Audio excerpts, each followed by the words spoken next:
ম্যানেজারের সামনে রুম ভাড়া নিছে, তোমরা ম্যানেজারে সরাই দিয়ে তুমি কেন তুমি কি করো? তোমরা তো এলাকায় প্রায় 10-12 জন ছেলে পেলে ছিল, 10-12 জন ইয়াং বয়সী ছেলেরা কি করো? কি করো?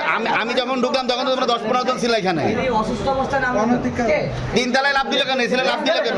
বলতে পারেন আমি ক্যাশে বসা, এখানে বসা, এখন ওই মেয়েদের কান্দি দৌড়তেছে, মেয়ে রুমের তো ওই উপরে তো ওদের রুম। ওই ছেলেটা অভিযোগ করছে তার কাছ থেকে নগদ টাকা, মোবাইল ফোন এবং অভিযোগ তোমার সামনে বলে গেছে, তুমি ওরে মাইরে এগুলো রাখছো তোমার সামনে। তুমি তো রুমের ভিতরে এগুলো করতে পারো, রুমের ভিতরে মাইরে সব নিতে পারো। আমরা যখন উপরে আসলাম তখন তো তোমার বয়সী থেকে 15 জন ছিল, তারা কারা? এলাকার লোকজন। এলাকার লোকজন তোমার উপরে কি করতেছিল?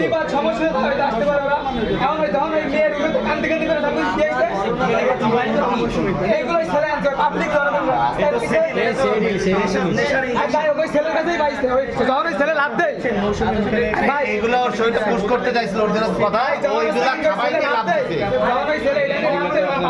এই ও তো অভিযোগ করছে এইগুলা তোমরা নিয়ে গেছো ওরে পুশ করবা, ও বাঁচার জন্য এইগুলা নিয়ে 3 তলাতে লাভ দিচ্ছে।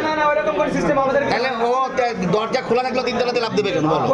তোমাদের দরজা খোলা থাকলে টাকা মাকে নিবে লাভ দিচ্ছে। ও আছে মুখে জুয়া খেলে, ওই মেয়ের সামনে বলছে না না না আমি যখন ওদের শরীর আনতে চাই ভাই আপনাদের শরীরটা দেন, আমি বলছি রুম ভাড়া দেন, তখন রুম ভাড়া দিয়ে দিয়েছে। ওই মেয়েরে বলতেছে কি যে আমার একটা ম্যাচে বাজি লাগানো আছে, ম্যাচটা হেরে যায় বা তোমার কোনো কিছু আমি কর, এরকম কিছু বলছে। বলার পরে 1 ঘন্টা রয়েছে রুমে, আমি ইফতার করে এখানে বসছি, ইফতার করে। কারণ ওই ছেলে ওই উপর দিয়ে দৌড়তে আসছে, আসার পরে এইখান থেকে গেট লাগানো, তো এই গেট লাগানো থাকে আমাদের সবসময়। দৌড় দিয়ে আসছে, আসার পরে কিন্তু ওই মেয়ে দেখে কান্দি পারছে, বলতে ভাই আমার টাকা মা সব নিয়ে চলে গেল। ওই মেয়েকে কান্দি ভাই আমার টাকা মারা দাদা সব নিয়ে চলে গেল। আর আমি যে ছেলের ধরতে গেছি ওই ছেলে আমার ধাক্কা দিচ্ছে, ধাক্কা দেওয়ার পর আমি এখানে চলে আসছি, আর ওই ছেলে ওইখান থেকে লাভ দিচ্ছে। আপনাদের এখানে তো অসামাজিক কর্মকাণ্ড অনেকবার থানা থেকেও তো এখানে আমাদের এখানে আজকে অসামাজিক কার্যক্রম হয় না। আপনারা এখানে যে রুম ভাড়া দিচ্ছেন কোথাও তো পূর্ণ কোনো আইডি কার্ডের নাম্বার নাই, কোনো কিছু নাই, এই যতগুলো পেজ দেখলাম। আমি তো কাজ কাম করি,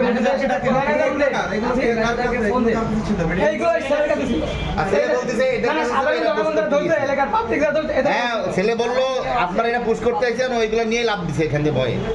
আমরা যদি পুশ যেহেতু করবো তাহলে ছেলে সাথে নিয়ে যাবে, ছেলে রুমে তো ফেলা দিতে পারবো না। মেয়ে বলতেছে যে ছেলে পুশ করতে চাইছে ওর শরীরে। ভাই আমরা তো আর স্বামী স্ত্রী রুমের মধ্যে যাই না। আমি শুনছিলাম নিচে থাকি আমি ধরে নিয়ে আসছি ছেলে। নিচে কি করেন আপনি? হ্যাঁ নিচে মানে